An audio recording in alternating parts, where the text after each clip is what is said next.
Okay, welcome to another short video on the VA loan process. If you're wondering, as of 2020, if you have the full entitlement for your VA loan, there are no loan limits. You want to buy a $5 million house? Have at it. We're going to discuss real quick what the limits are, if any. So let's go over those VA home limits coming up right now.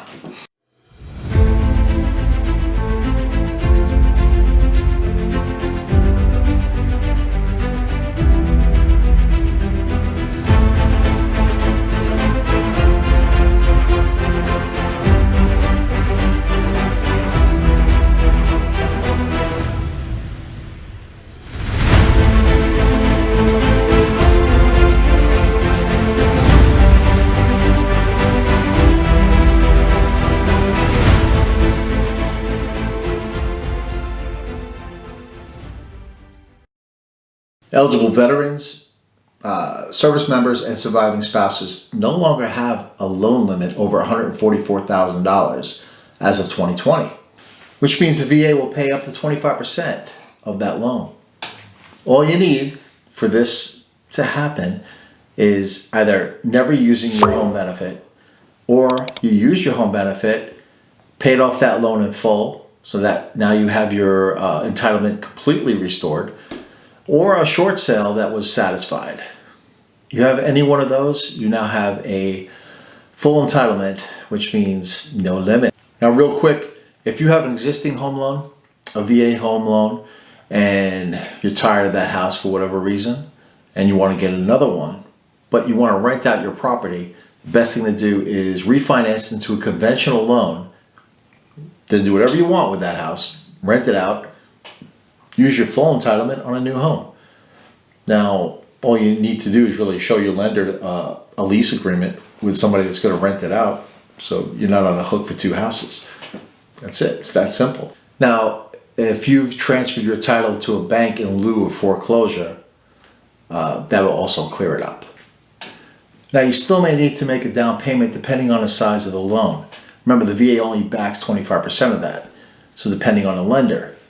Now, your lender is going to pre-approve you for a certain amount based on your entitlement and what you can afford.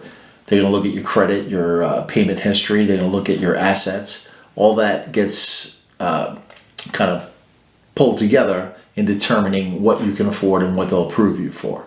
So anything above that amount, like for instance, let's say you like a house that's $350,000, but you're only pre-approved for $300,000. You're going to have to come out with another $50,000 out of pocket to get that house, in most cases. So no money down based on your full entitlement is pretty much on what you can afford, even though there's no limits.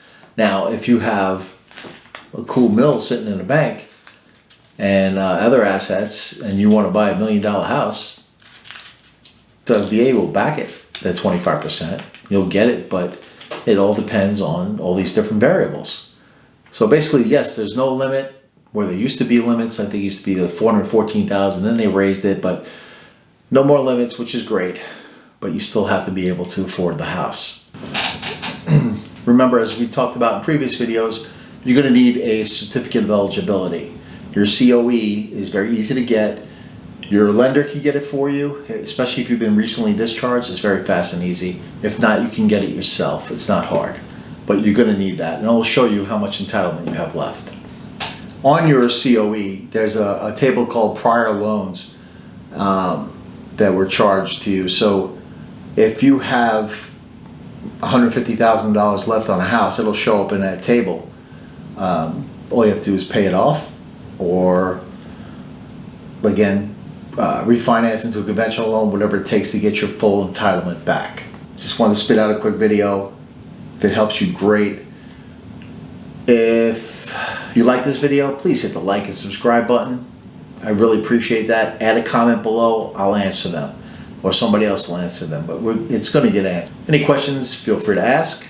Again, hit that like, subscribe button, hit that little bell. We'll be back with more videos. I'm going to try to put out like one a week if I can, specializing in the veteran benefits and the whole process. Like and subscribe, I'd appreciate it, and I'll see you out there.